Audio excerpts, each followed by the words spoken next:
بسم اللہ الرحمن الرحیم۔ یہ 12ویں صدی کے اختتام کا زمانہ تھا۔ تموچن اپنے لشکر کے ساتھ ان دریاؤں کے کنارے کنارے شکار کھیلتا ہوا آگے بڑھ رہا تھا جو کریتوں کی سرزمین کی طرف جاتے تھے۔ اس علاقے میں 12 سنگے، ہرن اور اس قسم کے دوسرے جانور بکثرت پائے جاتے تھے، یہاں تک کہ شکار کا یہ کھیل کھیلتا ہوا وہ کریت ترکوں کی سرزمین میں داخل ہو گیا۔ اس کے ساتھ اس کے خیمہ پوش گپت تھے جنہیں بیل کھینچتے تھے، اس کے علاوہ اونٹ بھی تھے جن پر عورتیں سوار تھیں۔ تغرل کے علاقے میں داخل ہو کر کپتوں کے بیل کھول دیے گئے، چکڑوں کے اونٹوں کو علیحدہ کر دیا گیا، خیمے نصب کر کے ایک پڑاؤ گاہ بنائی گئی، اور اب تموچن تغرل کے علاقے کے اندر دور دور تک شکار کرنے لگا تھا۔ اس کا اصل مدعا تغرل کو بھڑکانا اور برانگیختہ کرنا تھا، اس لیے کہ کریتوں کی اس سرزمین سے وہ بڑی دلچسپی رکھتا تھا۔ اس کی ایک وجہ یہ بھی تھی کہ کریت ترکوں کے شہر اس شہرہ پر واقع تھے جسے شہرہ ریشم کہا جاتا ہے، اور یہ شہرہ مشرق میں دریائے خوانگ ہو اور مغرب میں بحر اسود تک چلی گئی تھی۔ کریت ترکوں کا ایک طرح سے اس شہرہ پر کنٹرول تھا، اسی بنا پر تموچن ان علاقوں پر قبضہ کرنے کا تہیہ کر چکا تھا۔ تغرل کی سرزمین میں خیمہ زن ہونے اور وہاں دور دور تک شکار کھیلنے کے علاوہ اس نے ایک تیسرا کام یہ کیا کہ جدھر جدھر سے تغرل کے عساکر کے آنے کا خطرہ تھا اس نے اس طرف اپنے مخبر پھیلا دیے۔ دوسری طرف تغرل کے دربار میں تموچن کے دشمن بھی تھے، اور وہاں اس کا سب سے بڑا دشمن توختہ بیگ تھا۔ یہ ان مکریت قبائل کا سردار تھا جو تموچن کی بیوی بورتائی کو اٹھا کر لے گئے تھے۔ تموچن نے تغرل کی مدد سے مکریتوں پر فتح حاصل کرنے کے علاوہ ان سے اپنی بیوی بھی حاصل کر لی تھی۔ آج وہی تموچن جو ضرورت کے وقت تغرل کو پکارا کرتا تھا، نمک حرامی کا ثبوت دے کر تغرل کے خلاف ننگی جارحیت کا مظاہرہ کرنے پر تلا ہوا تھا۔ توختہ بیگ اور تموچن کے دوسرے دشمنوں نے جو اس وقت تغرل کے دربار میں موجود تھے، تغرل کو تموچن کے خلاف بھڑکایا کہ وہ ناجائز طور پر اس کے سرزمین کے اندر شکار کھیل رہا ہے۔ اس پر برہم ہو کر تغرل نے ایک بار اپنے آدمی بیچ کر اسے کہلوایا کہ وہ اس کے علاقے سے نکل جائے، لیکن جب تموچن نہ مانا تو تغرل نے اس کے خلاف لشکر کشی کر دی، اور یہی تموچن بھی چاہتا تھا۔ کریت ترکوں نے جس تیزی سے منگولوں پر یلغار کی، تموچن ایسا سوچ تک نہیں سکتا تھا۔ اس کے ہراول دستوں کی اطلاع تموچن کو اس کے جاسوسوں نے اس وقت دی جب ترک آ پہنچے تھے۔ اس کے جاسوسوں نے یہ اطلاع بھی دی کہ ترکوں کے ہراول دستوں کے پیچھے تغرل اور اس کا بیٹا بھی ایک لشکر لے کر آ رہے ہیں۔ یہ خبریں ملنے پر تموچن ایک طرح سے افراتفری کا شکار ہو گیا، لیکن اس نے اپنے آپ کو سنبھالا۔ رات کی تاریکی میں اس نے کوہستانوں کی ایک کوہ کے اندر عورتوں کو محفوظ کر دیا، اپنے پڑاؤ کو اس نے چھوڑ دیا، ریوڑوں کو ادھر ادھر منتشر کر دیا، پڑاؤ کو اس نے ایسا ہی رہنے دیا، خیموں سے ڈکے ہوئے کبت اور چکڑی بھی اپنی جگہوں پر کڑے رہنے دیے گئے، اور اپنے لشکر کے ساتھ وہ کسی محفوظ جگہ کی تلاش میں نکل بھاگا۔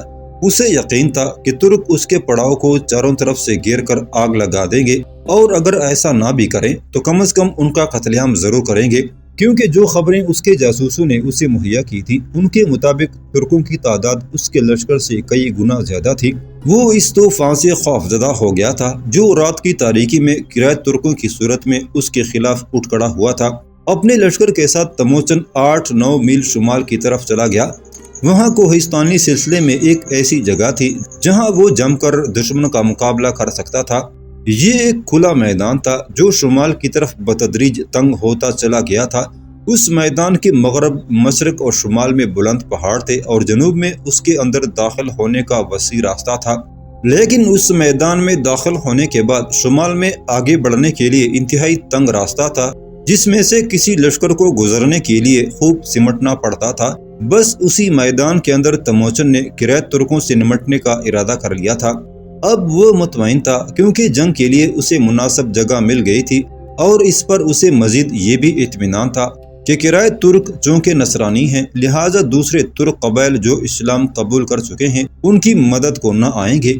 اس میدان کے ارد گرد جو پہاڑی سلسلہ تھا اس کا نام کوہستان جبتہ تھا، اور تموچن نے ہوشیاری سے کام لیتے ہوئے میدان کے شرقی اور غربی بازوں پر کوہستان جبتہ کے اوپر اونٹ میں اپنے لشکریوں کو بٹھا دیا۔ کوہستان کا شمالی حصہ جو تنگ تھا وہ اس نے چھوڑ دیا۔ صبح کے وقت ترک مار دھاڑ کرتے ہوئے جب منگولوں کی خیمہ گاہ میں داخل ہوئے تو انہوں نے دیکھا کہ پڑاؤ کے اندر خاموشی طاری ہے اور جا بجا آگ کے الاؤ روشن تھے۔ انہیں شبہ ہوا کہ منگول اپنی یورتوں میں غفلت کی نیند سو رہے ہوں گے، لیکن جب پڑاؤ میں داخل ہوئے تو انہوں نے دیکھا خیمے خالی پڑے تھے، ریوڑوں اور لشکریوں کا نام و نشان تک نہ تھا۔ وہ سمجھ گئے کہ منگول اپنے پڑاؤ سے بھاگ گئے ہیں، لہٰذا وہ ان کے گھوڑوں کے نشانوں کا تعاقب کرتے ہوئے بڑی تیزی کے ساتھ شمال کی طرف بڑھے، یہاں تک کہ وہ اسی میدان کے قریب جا پہنچے جس کے دونوں اطراف کوہستانی جبتہ کے اوپر تموچن نے اپنی لشکری چھپا رکھے تھے۔ تموچن کا خیال تھا کہ وہ ترکوں پر دو طرفہ تیر اندازی کر کے انہیں اپنے سامنے جھکنے پر مجبور کر دے گا، لیکن ترک بھی بڑے حساس ثابت ہوئے۔ اس میدان میں داخل ہونے کے بعد دشمن کی بو پھا گئے تھے، اس بنا پر وہ سنبھل گئے اور محتاط ہو کر انہوں نے اپنی ڈھالیں اپنے آگے کر لی تھیں۔ جو ہی تموچن نے اپنی لشکریوں کو تیر اندازی کا حکم دیا، ترکوں نے اپنی ڈالوں کی آڑ میں اپنا دفاع کر لیا۔ منگولوں کے تیر اندازی کرنے سے اب ترکوں پر یہ بات کھل گئی تھی کہ ان کے صرف شرقی غربی کوہستانوں کے اوپر منگول گات میں بیٹھے تیر اندازی کر رہے ہیں، اور یہ کہ پہاڑ کا شمالی حصہ محفوظ ہے، لہٰذا انہوں نے اپنی ڈھالوں کو اپنے سامنے کر لیا اور شرقی اور غربی کوہستانی سلسلے کے اوپر چڑھنا شروع کر دیا۔ گو ترکوں کے اوپر چڑھنے کی رفتار سست تھی، کیونکہ کوہستانوں کے اوپر سے ان پر تیر برسانے کے علاوہ پتھر بھی لڑکائے جا رہے تھے، پھر بھی وہ ایک دوسرے سے کھندے سے کھندا ملاتے اپنے سامنے اپنی ڈالوں کو دیوار بناتے آگے بڑھ رہے تھے۔ ان میں سے نہ کوئی پیچھے مڑ کر دیکھ رہا تھا اور نہ کوئی تیروں اور پتھروں سے گھبرا کر پسپا ہو رہا تھا، بلکہ ایک کوہستانی عزم کے ساتھ وہ اوپر چڑھ رہے تھے۔ ترکوں کا یہ آہنی عزم دیکھ کر تموچن گھبرا گیا۔ اس نے یہ بھی دیکھا کہ ترکوں کے تازہ دم دستے لگاتار اس میدان میں داخل ہو رہے تھے، اور جب تھوڑی دیر بعد تغرل اور اس کا بیٹا بھی اپنے لشکر کے خاص حصے کے ساتھ وہاں پہنچ گئے تو تموچن کی فکر مندی میں اور اضافہ ہو گیا۔ اس وقت تموچن کے پاس یسوتائی، سوبدائی اور تموچن کا علم بردار گلدار کھڑے تھے۔ ان تینوں کو مخاطب کرتے ہوئے تموچن نے پریشان اور بکری بکری آواز میں کہا، اے میرے عزیزو، ہم ایک انتہائی مشکل صورتحال میں پھنستے جا رہے ہیں۔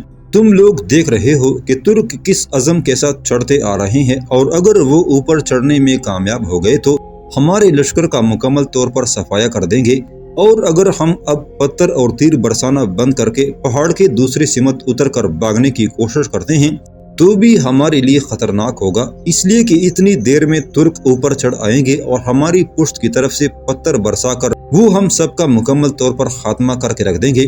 اب ہمیں بد سے بدترین حالات کا سامنا کرنے کے لیے تیار ہو جانا چاہیے۔ جیسی حالت اس طرف ہماری ہے، ویسے ہی سامنے والے کوہستانی سلسلے پر مقولی، جبی نویان اور ان کے لشکر کی ہوگی۔ اس موقع پر یسوتائی نے سوچنے کے انداز میں کہا، اے خان، ہم نے اپنے سارے لشکر کو ان دو پہاڑوں پر متعین کر کے غلط کام کیا ہے۔ اگر آپ مجھ سے پوچھتے تو میں آپ کو یہی مشورہ دیتا کہ ہمیں اپنے لشکر کا ایک حصہ کوہستان کے شمالی حصے پر بھی لگانا چاہیے تھا، اور جس طرح ترک بے خوف ہو کر ہماری طرف بلندی کی طرف پیش قدمی کر رہے ہیں تو ہم کوہستان کے اوپر شمالی حصے سے ان کی پشت پر تیر اور پتھر برسا کر ان کی اس پیش رفت کو مکمل طور پر روک سکتے تھے۔ لیکن اب بھی ہمیں مایوس نہیں ہونا چاہیے۔ لشکر کے کچھ دستے مقرر کیے جائیں جو کوہستانی جبتہ کی شمالی بلندیوں پر اپنا علم نصب کر کے نیچے اترے اور ترکوں پر حملہ کر دیں۔ اس طرح ترکوں کی پیش قدمی رک جائے گی، اور شمال میں علم نصب کرنے کا مطلب ہوگا کہ ہمارے لشکری اور ہمارے دشمن ترک دونوں خیال کریں گے کہ ہماری کمک آ گئی ہے۔ اس سے ہمارے لشکریوں کے حوصلے بلند ہوں گے اور ترکوں پر اس کے منفی اثرات مرتب ہوں گے۔ تموچن نے آگے بڑھ کر یسوتائی کو گلے لگاتے ہوئے کہا، قسم جاویدانی نیلے آسمان کی، جو کچھ تم کہہ رہے ہو اس پر مجھے شروع ہی سے عمل کرنا چاہیے تھا، پر اب اس موقع پر جب اس کام میں کافی دیر ہو گئی ہے، صرف تم ہی اس کام کو سر انجام دے سکتے ہو۔ میں تمہارے لیے لشکر کا ایک حصہ علیحدہ کرتا ہوں، تم گلدار کو اپنے ساتھ لو اور اپنی ترکیب کے مطابق حملہ آور ہو جاؤ۔ اگر کوئی تبدیلی کرنی ہوئی تو میں تم سے تیز رفتار سواروں کے ذریعے رابطہ رکھوں گا۔ یسوتائی نے سر کو ذرا خم کرتے ہوئے کہا، اے خان، میں تو ہمہ وقت تمہاری خدمت کے لیے تیار ہوں۔ تموچن نے فوراً لشکر کا ایک حصہ یسوتائی کے لیے علیحدہ کر کے شمال کی طرف بھیج دیا۔ اپنے علم بردار گلدار کو بھی اس نے یسوتائی کے ساتھ کر لیا۔ یسوتائی اپنے لشکر کے ساتھ کوہستانی جبتہ کی شمالی چوٹیوں پر نامودار ہوا۔ وہاں تک پہنچنے میں اس نے منگولوں کی کعبہ کاٹنے کی بہترین ترکیب استعمال کی تھی۔ برفانی بیلوں کی دموں والا پرچم اس نے کوہستانی جبتہ کے اوپر نصب کر دیا، پھر وہ کوہستانوں سے اتر کر ترکوں پر حملہ آور ہو گیا۔ یسوعائی نے ترکوں کو کافی پیچھے ہٹا دیا تھا۔ دونوں طرف کوہستانوں پر چڑھنے والے ترکوں کی پیش قدمی رک گئی تھی اور اب وہ تیزی کے ساتھ میدان میں اتر کر اپنے ان ساتھیوں کی مدد کو لپک رہے تھے جو یسوعائی سے برسر پیکار تھے۔ یہاں تموچن سے ایک زبردست غلطی ہوئی۔ بجائے اس کے کہ وہ کوہستانوں سے اتر کر ترکوں کا تعاقب کر کے ان کو نقصان پہنچاتا، اس نے اپنے لشکر اور سامنے کوہستانوں پر مقولی اور جبی نویان کے تحت لڑنے والے لشکروں کو کوہستان سے نیچے اترنے کا حکم دے دیا اور یسوعائی سے جا ملا۔ اس اقدام سے نقصان یہ ہوا کہ پہلے ترکوں کا دھیان 3 مختلف محاذوں کی طرف تھا۔ اب جب کہ منگول ایک جگہ پر جمع ہو گئے تو ان کے سامنے صرف ایک محاذ رہ گیا، اور پھر تغلل اور اس کے بیٹے کی سرکردگی میں ترکوں نے ایسا زوردار جوابی حملہ کیا کہ منگول اس کی شدت کو برداشت نہ کر سکے اور میدان جنگ سے بھاگ کھڑے ہوئے۔ ترکوں نے کوہستانوں کے اندر کچھ دور تک منگولوں کا تعاقب کیا، پھر وہ لوٹ گئے اور جاتے جاتے ان کے پڑاؤ کو آگ لگا گئے۔ جب ترک چلے گئے تو تموچن اپنے لشکر کے ساتھ پلٹا۔ لشکر کی عورتیں جو اس نے کوہستانی غاروں کے اندر چھپا کر محفوظ کی تھی انہیں ساتھ لیا، ریوڑ جو ادھر ادھر منتشر ہو گئے تھے انہیں جمع کیا اور اپنے سابقہ مسکن کی طرف کوچ کر گیا۔ ترکوں کے ہاتھوں تموچن کی یہ بدترین شکست تھی اور اس کے 2 بیٹے جوچی اور چغتائی اس جنگ میں بری طرح زخمی ہو گئے تھے۔ کوہستانی جبتا کی جنگ سے لوٹنے کے بعد دوسرے روز یسوعائی بھی اپنی مہم پر روانہ ہوا۔ اس بار بھی اس نے وہی راستہ اختیار کیا جس راستے سے وہ پہلی مرتبہ گیا تھا، یعنی 3 دریاؤں کے سنگم کے پاس سے گزر کر اس نے صحرائی گوبی کی پٹی کو عبور کیا اور کوہستان خانجان کے قریب سے ہو کر وہ صحرائی ریشم پر چڑھ کر گھوڑے کو اور زیادہ تیزی کے ساتھ دوڑانے لگا۔ یسوعائی سیدھا سینان شہر کی طرف آیا۔ شہرا کے کنارے اس نے دیکھا کہ ایک سرائی تھی، وہ وہاں اپنے گھوڑے سے اتر گیا۔ اس نے یہ بھی دیکھا کہ سرائے کے صدر دروازے کے قریب ایک آہنگر بیٹھا گھوڑوں کی نعل بندی کر رہا تھا۔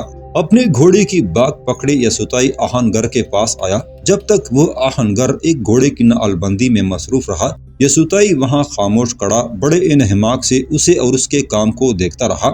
جب وہ نعل بندی سے فارغ ہوا تو یسوعائی اس کے قریب ہوا اور بڑے لحاظ اور نرمی سے مخاطب کرتے ہوئے اس نے کہا، اگر میں غلطی پر نہیں تو آپ کا نام سنجار ہے؟ اس بوڑھے نے جواب دیا، ہاں میرا نام سنجار ہے، اور آپ کون ہیں اور مجھ سے کیا کام ہے؟ یسوعائی نے پھر نرمی سے کہا، میرا نام یسوعائی ہے اور میں منگول ہوں۔ میں ایک انتہائی اہم مہم پر ادھر آیا ہوں۔ آپ میرے گھوڑے کی نعل بندی کریں، اتنی دیر تک میں سرائے سے کھانا کھا لیتا ہوں۔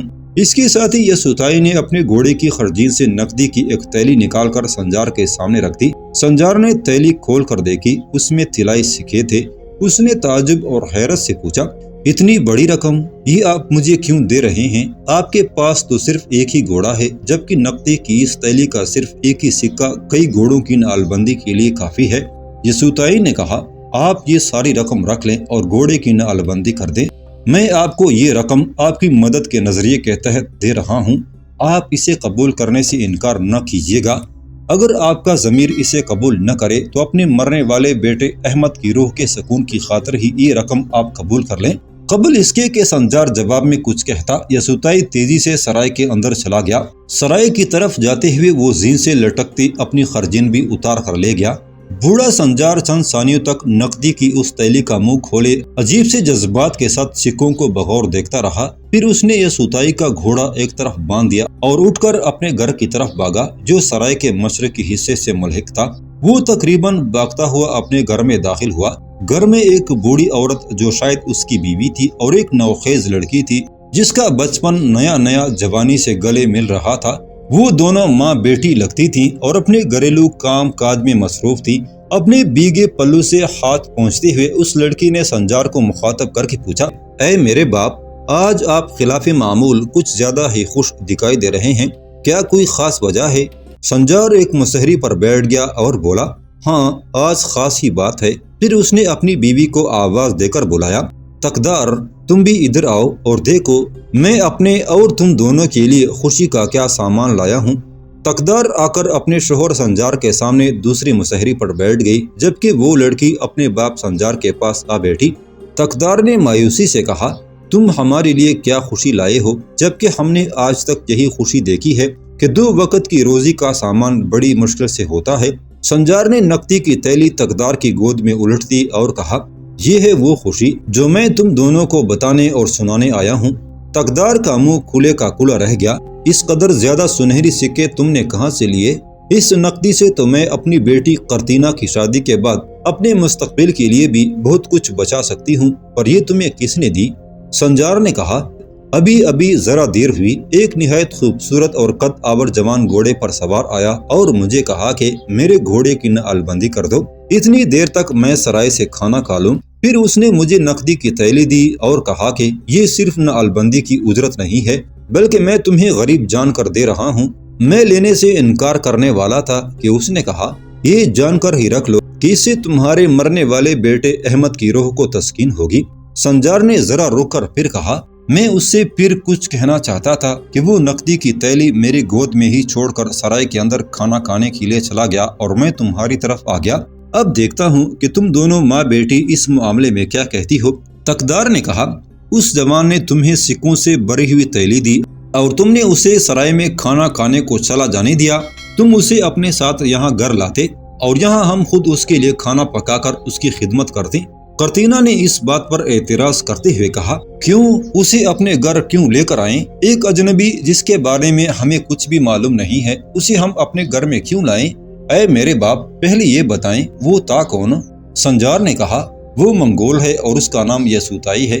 قرطینہ نے فیصلہ کن انداز میں کہا، منگول کبھی بھی قابل اعتبار نہیں ہوتے، آپ کو اس سے نعل بندی کی رقم رکھ کر باقی نقدی اسے لوٹا دینی چاہیے تھی۔ تقدار نے قرطینہ کی طرف دیکھ کر خفگی سے کہا، یہ قرطینہ تو الہڑ اور اکڑ لڑکی ہے، تم اپنی دکان پر جاؤ اور اس کے گھوڑے کی نعل بندی کرو، اور جب وہ کھانا کھا کر سرائے سے نکلے تو اسے اپنے ساتھ لے کر گھر آؤ، تاکہ میں جان سکوں کہ وہ کہاں اور کدھر سے آیا ہے اور کیوں ہماری مدد پر مصر ہے۔ گھر سے نکل کر سنجار دوبارہ دکان پر آیا اور یسوتائی کے گھوڑے کی نعل بندی کرنے لگا۔ نعل بندی ختم کیے اسے تھوڑی ہی دیر ہوئی تھی کہ یسوتائی سرائے سے نکلا۔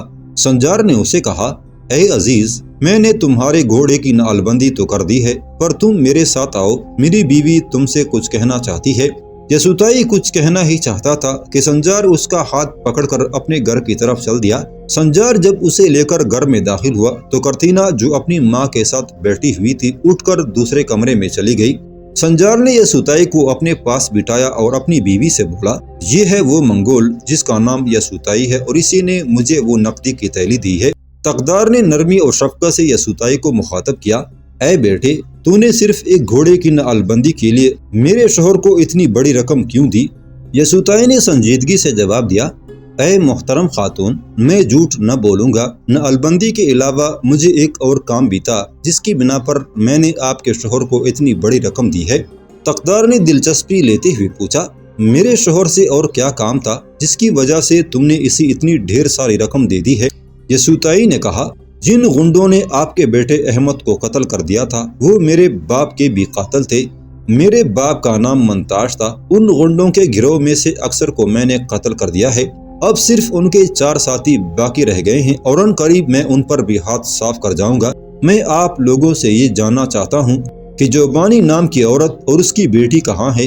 بیٹی کا نام میں نہیں جانتا، لیکن اس کا نام مجھے یشپا بتایا گیا ہے۔ اگر آپ مجھے یہ بتا دیں کہ وہ دونوں کہاں ہیں تو میں آپ کا یہ احسان کبھی فراموش نہ کروں گا۔ قبل اس کے سنجار یا تقدار دونوں میں سے کوئی کہتا۔ ساتھ والے کمرے سے قرطینہ نکل کر آئی۔ اس کا چہرہ اس وقت غصے سے رخ قاتل جیسا شعلہ فگن ہو رہا تھا۔ اس کے چہرے پر تپتے گردوں، انگارہ زمین اور شب گراں زیست جیسے جذبے تھے۔ وہ طوفانی انداز میں اپنی ماں کے پاس آئی اور اسے نقدی کی تھیلی چھین کر اس نے یسوتائی کے منہ پر دے ماری، اور پھر اس نازک و حسین لڑکی نے آداب سے بیگانہ وحشی آواز میں کہا، تم کیا سمجھتے تھے کہ نقدی کی اس تھیلی کی وجہ سے ہم تمہارے ہاتھوں بک جائیں گے؟ پہلے ہی تمہارے اس منتاش نام کے منگول کی وجہ سے میرا اکلوتا اور عزیز بھائی مارا گیا، اب اس گھر میں کیا رہ گیا ہے جس کی قربانی تم منگول ہم سے مانگتے ہو؟ یہاں سے اٹھو اور دفع ہو جاؤ، ہم کسی جوبانی اور یشبا کو نہیں جانتے۔ یسوتائی اپنی جگہ پر بیٹھا رہا اور حیرت سے غصے میں خشک ٹہنیوں کی طرح کانپتی قرطینہ کی طرف دیکھتا رہا۔ قرطینہ غصے میں پھر چنگاڑی، یہاں سے دفع ہو جاؤ ورنہ دھکے دے کر نکال دوں گی۔ یسوتائی کی حالت عجیب ہو رہی تھی، اس کے چہرے پر عجیب سناٹا اور تہ جام کی سی تلخی تھی، ایسا لگتا تھا کسی نے اچانک اسے اٹھا کر جہل کے طوفان اور تکفیر کے صحرا میں پٹک دیا ہو۔ پھر وہ اٹھ کر تیزی سے باہر نکل گیا۔ سنجار کی دکان پر بندھا ہوا اپنا گھوڑا کھولا اور اس پر سوار ہو کر اس نے اپنا رخ شہرائے ریشم کی طرف موڑ کر ایڑ لگا دی۔